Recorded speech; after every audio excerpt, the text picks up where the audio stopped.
హోంమంత్రి Vangalapudi Anitha comments WhatsApp లో రెచ్చగొట్టే మెసేజ్లు పెట్టారు.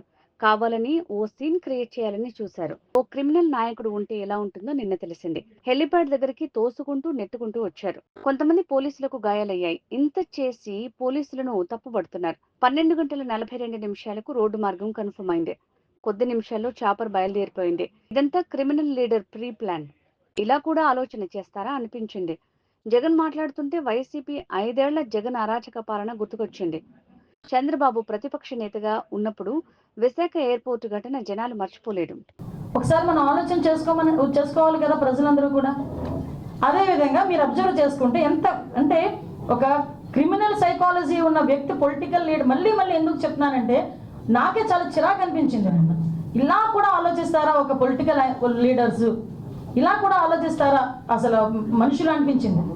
11 గంటలకి ఇంకా మేము ఇంకా అతగాడు ల్యాండ్ అవ్వలేదు, ఏమీ అవ్వలేదు. ఫస్ట్ పోస్టింగ్ ఒకటి వస్తుంది వైసీపీ దగ్గర నుంచి.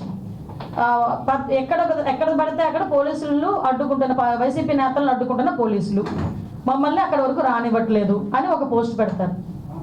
వితిన్ 30 మినిట్స్లో హెలిప్యాడ్ దగ్గర భద్రతా వైఫల్యం, పోలీసులు ఎవరు లేరు. అక్కడేమో పోలీసులు ఉన్నారంటాం, ఇక్కడేమో పోలీసులు లేరంటాం. అసలు ఎలాగ జనాల్ని ఎలా సైకలాజికల్గా వాళ్ళు ట్యూన్ చేయడానికి ప్రయత్నం చేస్తున్నారని చెప్పడానికి మీకు ఒక ఉదాహరణ చెప్తున్నా. మళ్ళీ బయటకు వచ్చి ఓకే ఇదంతా జరిగింది. తర్వాత బయటకు వచ్చి ప్రెస్ మీట్ పెట్టారు. ఆయన ఇంచుమించుగా 11:04కి ల్యాండ్ అయ్యారు. డిపాస్చర్ 11 గంటల 15 నిమిషాలకి డిపాస్చర్ అయ్యారు. అక్కడ నుంచి పాపిరెడ్డిపాలెం వెళ్ళారు, అక్కడ విక్టిమ్ హౌస్కి వెళ్ళారు, ఇంపాక్ట్ అయ్యారు. బయటకు వచ్చి ప్రెస్ మీట్ పెట్టారు. బయటకు వచ్చి ప్రెస్ మీట్ పెట్టి ఎలా మాట్లాడారు, ఏం మాట్లాడారు అన్నది ప్రపంచం అంతా చూశారు నిన్న. అదంతా ఆ ప్రెస్ మీట్ అంతా చూస్తూ ఉంటే ప్రెస్ మీట్లో జగన్మోహన్ రెడ్డి ఆ ప్రెస్ అతని మాటలు ఒక చెవిలో వినిపిస్తూ ఉంటే మైండ్లో రన్ అవుతుంది. ఏంటి రన్ అవుతుందో తెలుసా ప్రజలందరికీను? ఇదే జగన్మోహన్ రెడ్డి లాస్ట్ 5 సంవత్సరాలు చేసిన అరాచకాలన్నీ ప్రజల మైండ్లో రివైండ్ అవుతున్నాయి.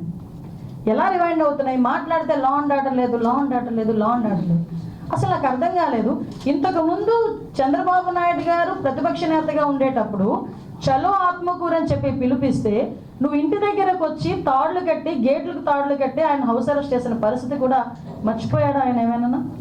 ఒక పక్క నుంచి చూస్తే అదే సందర్భంలో వైజాగ్ వచ్చి ఆయన వైజాగ్ టూర్ పెట్టుకుంటే ఎయిర్పోర్ట్ నుంచి బయటకు రానివ్వకుండా గూండాల్ని పెట్టి అతని మీద దాడి చేయించిన పరిస్థితి మర్చిపోయారా జగన్మోహన్ రెడ్డి?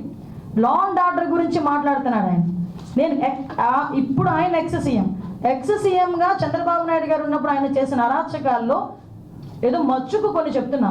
అదేవిధంగా రామతీర్థాలకి రాముడు తల నరికేశారని రామతీర్థాలకి గౌరవ అప్పుడు ఎక్స్ సీఎం ఇప్పుడు సీఎం గారు చంద్రబాబు నాయుడు గారు వెళ్తే లారీలను అడ్డగా పెట్టి రోడ్డు మీద కూర్చోబెట్టే సందర్భం మర్చిపోయాడు ఆయన. ఇదే చంద్రబాబు నాయుడు గారు అమరావతి పర్యటన పెట్టుకుంటే బస్సు యాత్ర చేస్తే ఆ బస్సు మీద రాళ్ళు రువితే అది భావస్వేచ్ఛ ప్రకటన అని నీ పోలీస్ చేత ఒక రోజు మాట్లాడించిన సందర్భాన్ని మర్చిపోయాడు జగన్మోహన్ రెడ్డి. అదేవిధంగా మనం ఆలోచన చేసుకుంటే ఒక పార్టీ ఆఫీస్ మీద దాడి ఏ సందర్భంలో పార్టీ ఆఫీస్ మీద దాడులు జరిగినాయండి ఇన్ని సంవత్సరాలు స్వతంత్రం వచ్చిన తర్వాత? ఒక పార్టీ ఆఫీస్ మీద దాడి జరిగింది. ఎందుకు ఇలా జరుగుతుంది? డీజీపీ ఆఫీస్ పక్కనే ఉన్న పార్టీ ఆఫీస్ మీద దాడి జరిగింది అంటే అది మాకు బీపీలు పెరిగిపోయినాయి, మా కార్యకర్తలకి బీపీలు పెరిగి చేశారు అని సాక్షాత్తు సీఎం కుర్చీలో కూర్చున్న జగన్మోహన్ రెడ్డి మాట్లాడిన తీరు జనాలు మర్చిపోయారు అనుకుంటున్నారా? అదేవిధంగా మన కస్టోడియల్ టార్చర్ నేను మాట్లాడాడు ఎవడో వీడియో చూసుకొని ఎమ్మెల్యే వీడియోలో చూపిస్తూ పోలీసులు ఇలాగ మమ్మల్ని ఇబ్బంది పెట్టారని మాట్లాడారు. ఆ సంస్కృతికి మాది కాదబ్బా.